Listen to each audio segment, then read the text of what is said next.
Daf Yomi, Tractate Bava, page 48, A at the top of the page, with the words My Bereshus Umay Shelo Bereshus Ika. What reason is there to rule one way where the produce is brought in with permission, and what reason is there to rule another way where the produce is brought in without permission? With regard to damage done by the ox of a stranger, it should not make any difference. The sages said in response, if he brought in the produce with permission, it is a case of damage under the category of eating. Shane. C2a. In the domain of the injured party, since with respect to the produce, the courtyard is treated as belonging to its owner. And the halacha is that if an animal causes damage categorized as eating in the domain of the injured party, the ox's owner is liable, but if he brought it into the courtyard without permission, it is a case of damage under the category of eating in the public domain. And if an animal causes damage categorized as eating in the public domain, the ox's owner is exempt. Given this explanation, the answer to the question of what type of safeguarding the courtyard owner accepted cannot be derived from the Braita. Come and hear a proof from another Braita. If one brought his ox into a homeowner's courtyard without permission, and an ox from elsewhere comes and gores it, he is exempt. But if he brought it into the courtyard with permission, he is liable. The Gemara clarifies who is exempt and who is liable. Is it not the owner of the courtyard who is exempt and the owner of the courtyard who is liable? If so, this proves that the owner of the courtyard accepted responsibility for all damage occurring on his premises. The Gemara responds, no. The owner of the ox that gored is exempt, and the owner of the ox that gored is liable.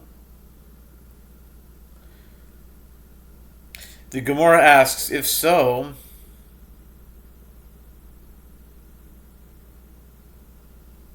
what significance is there to specifying the case of with permission?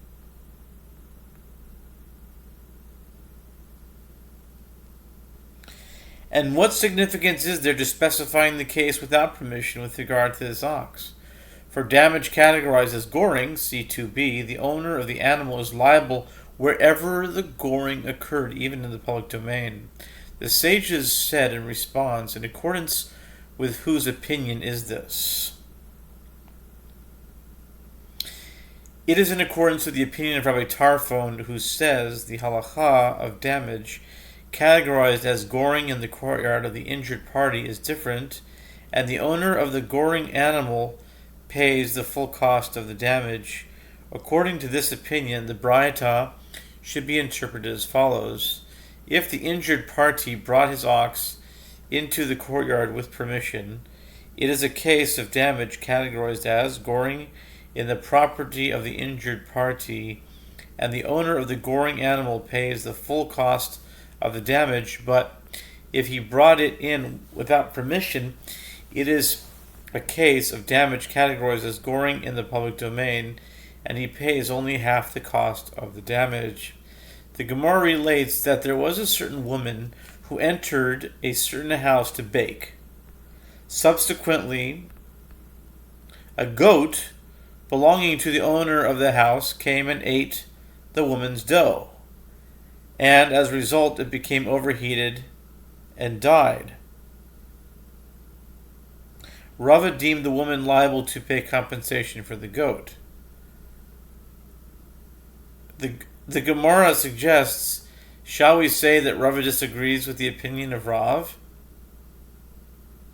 As Rav says that in a case where someone brings in this produce to another's courtyard without permission, and the latter's animal is injured by eating it, the owner of the produce is nevertheless exempt, since the animal should not have eaten it. Okay, it's just a modern day example, just thinking about it. It's like, if you go into someone's house, let's say, without permission, and you have some chocolate, and you just put the chocolate down on the table, and the dog, and while you're not looking, a dog jumps up and eats the bar of chocolate, which is highly toxic and poisonous for dogs, could even kill it, and it dies, that's like a modern day example. Are you responsible to pay for the dog? Depends if you came in with permission or not. It doesn't say here. But goat eating dough and becoming overheated, I don't know how people could relate to that today. Do they get overheated by eating dough? But dog eating chocolate, I think, is more relatable. At any rate, the sages said in response, how can these cases be compared? They're in the case where someone brought in his produce without permission. He did not accept responsibility upon himself for safeguarding against the produce causing damage. Whereas here, where the woman brought in the dough with permission. Okay, so let's say I came in the house with permission, and I put the chocolate bar down. And the woman did accept responsibility upon herself for safeguarding against the dough, against causing damage. Well, yeah. I don't know how that would translate to the chocolate case, but anyway. The Gemara asks, and in what way is different from the case of the Braita mentioned previously, in the case of a woman who entered the house of a homemaker without permission in order to grind wheat, and the homeowner's animal ate the wheat, he is exempt.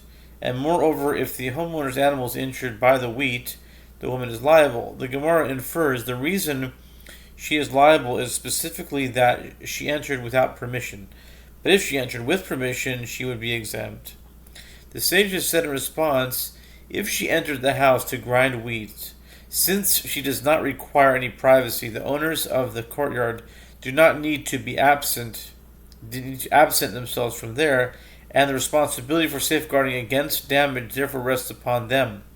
But if she enters to bake, since she requires privacy for this, as the process of kneading involves exposing her elbows, the owners of the courtyard absent themselves from there to allow her to bake. Therefore, the responsibility for safeguarding against damage to anything in the courtyard rests upon her. The Mishnah teaches if one brought his ox inside the homeowner's courtyard without permission, and the homeowner's ox gored it, if one brought his ox inside the homeowner's courtyard without permission, the homeowner's ox gored it, or the homeowner's dog bit it, the homeowner is exempt. Rava says if one brought his ox into a homeowner's courtyard without permission, and the ox dug pits, ditches, or caves in it, highly unlikely. The owner of the ox is liable for damage caused by his animal to the courtyard, but the owner of the courtyard is liable for any damage caused by the pit. If someone falling inside a pit that the animal dug,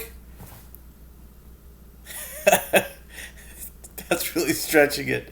Even though the Master says that when the verse states, if a man shall open a pit, Exodus 21:33, it limits the liability for the pit to a person who digs it, but not an ox that digs a pit, in which case the owner of the courtyard should be exempt. Nevertheless, here in Rava's statement, since this owner of the courtyard should have filled the pit with earth, and he did not fill it, he is considered like someone who actually dug the pit. And similarly, Rava says, in the case of one who brought his ox into a homeowner's courtyard without permission, and the ox injured the homeowner, or the homeowner stumbled and was injured by it, the owner of the ox is liable. If the ox crouched and by doing so caused damage, the ox's owner is exempt. The Gemara asks, and is he exempt because the animal caused damage when it crouched? Rav Papa said, Rav Papa Wednesday, Rav Papa said, what is the meaning of the term ravat? It means that he dropped feces, here beats.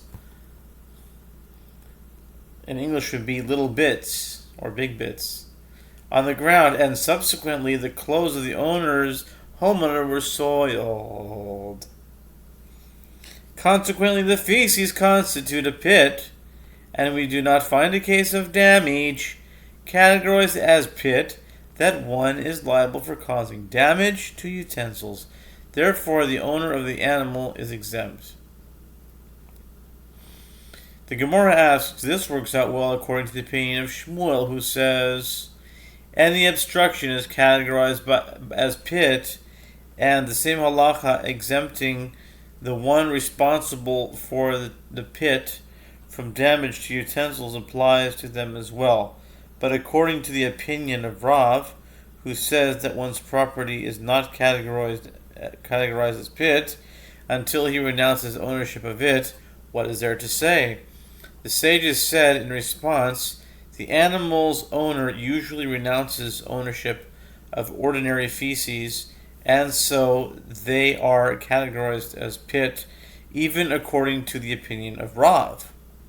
And Rava says, in the case of a person or an animal that entered the courtyard of a homeowner without permission and injured the homeowner, or the homeowner was injured by stumbling on the intruder, the person or owner of the animal is liable.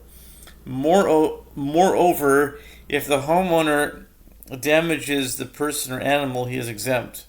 Rav Papa said, we said this only when the homeowner did not know of his presence, but if he knew of his presence, even if he entered without permission, then if the homeowner injured him, the homeowner is liable.